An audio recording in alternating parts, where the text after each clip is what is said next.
سلام دوستان، خوش اومدید به چنل مایلند. امروز میخوایم واسهتون پاستای مرغ و قارچ درست کنیم.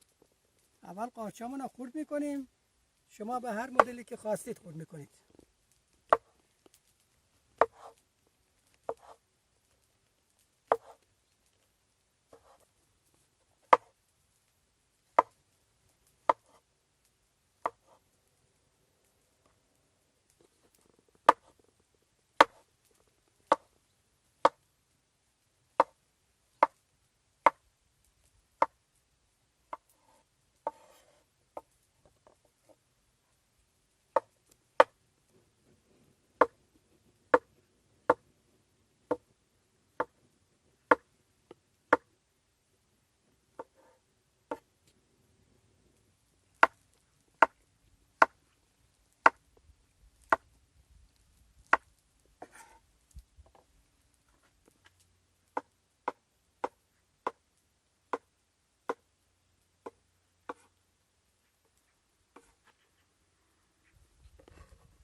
دوستان یه سینه مرغ داریم که باید به عرض 2 سانت و طول 4 سانت برش بدیم.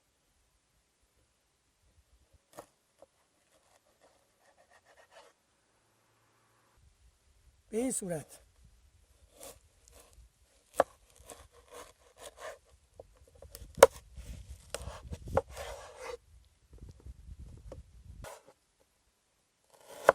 حالا به طول 4 سانت برش میدیم.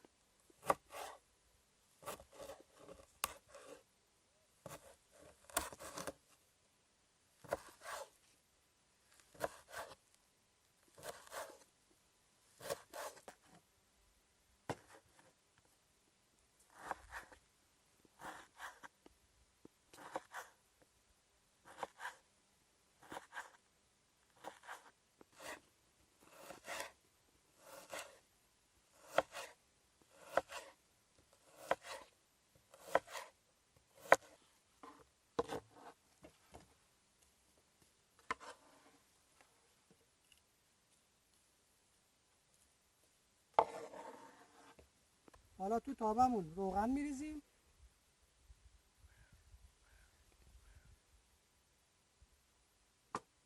مرغ و قارچمون رو با هم دیگه تفت میدیم، فقط به قدری که رنگشون عوض بشه.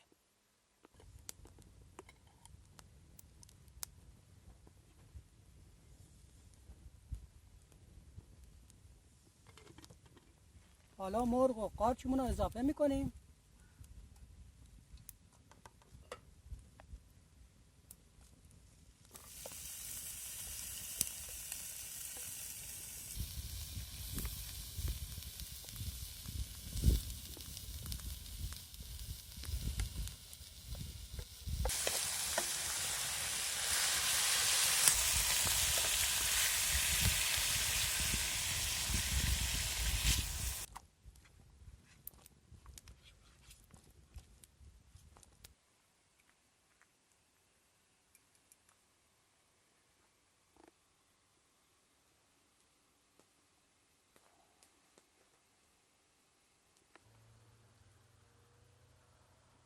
دوستان سابسکرایب کردن کانال ما رو هم فراموش نکنید.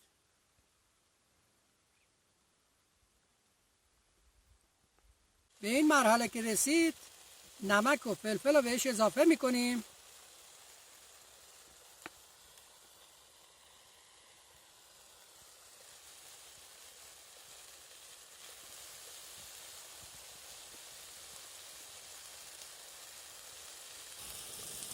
حالا یکم موادمون رو تفت میدیم تا نمک و فلفل به خوردش بره.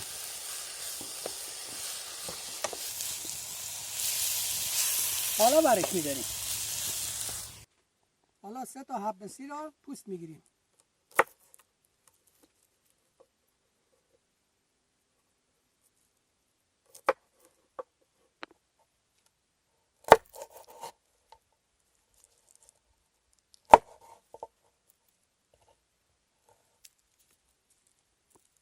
حالا به اندازه کافی آب تو قابلمه‌مون میریزیم.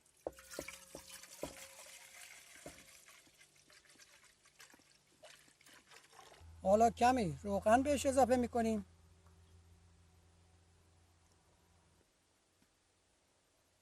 حالا 3 تا حب سیرمون هم میندازیم توش. حالا ظرفمون رو میذاریم روی آتیش تا آب جوش بیاد.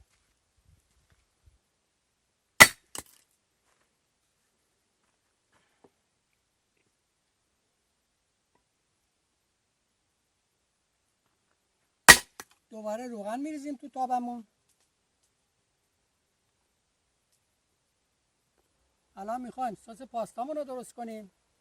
یه قاشق پر آرد لازم داریم. یه استکان شیر پرچرب با 2 تا استکانم آب مرغ. آردمون رو اضافه میکنیم. یکم تفت میدیم تا رنگش عوض بشه.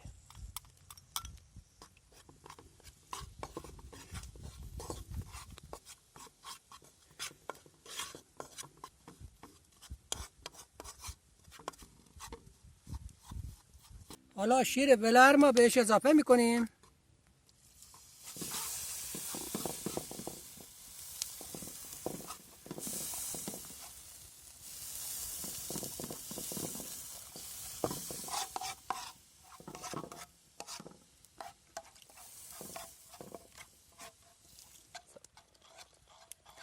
حالا کم کم آب مرغمون هم بهش اضافه میکنیم.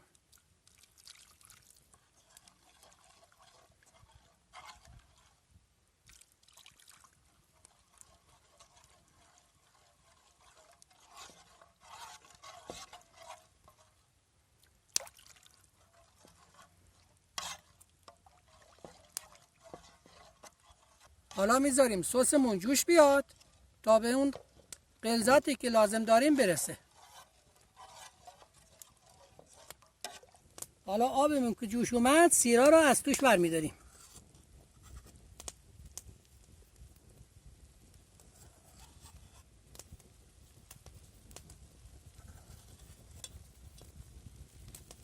حالا 300 گرم پاستا داریم میریزیم داخلش.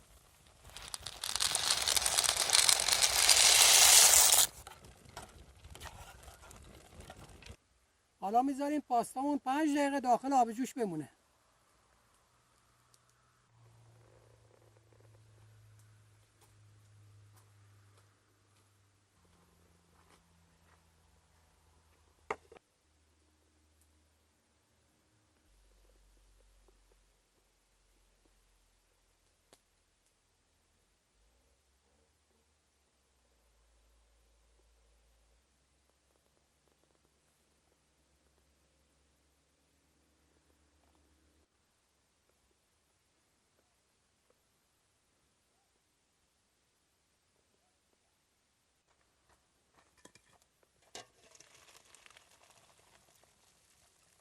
حالا یکم آب سرد میریزیم روش که له نشه.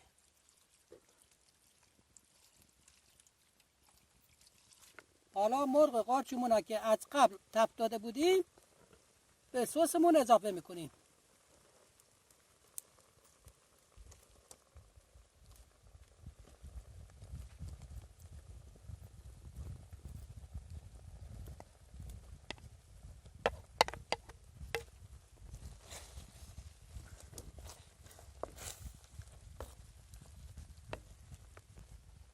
حالا پاستامون اضافه میکنیم.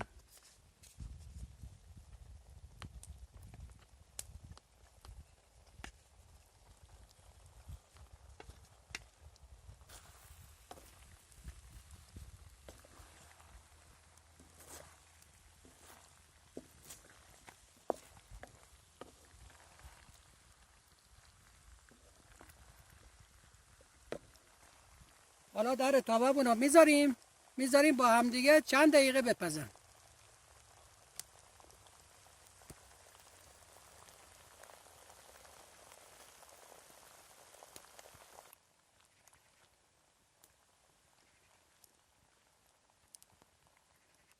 حالا پاستامون آماده شده.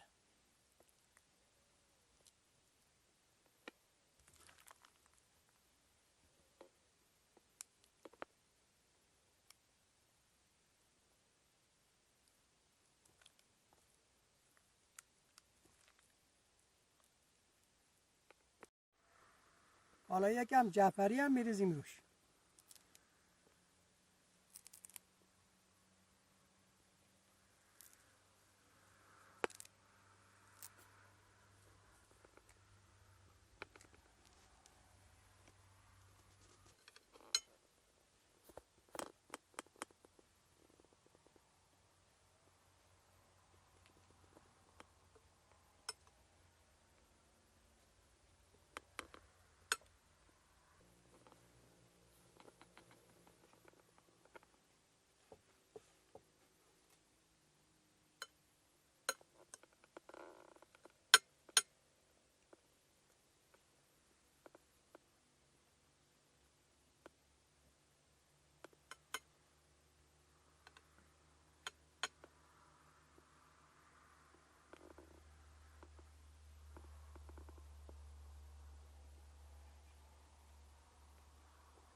سوپر.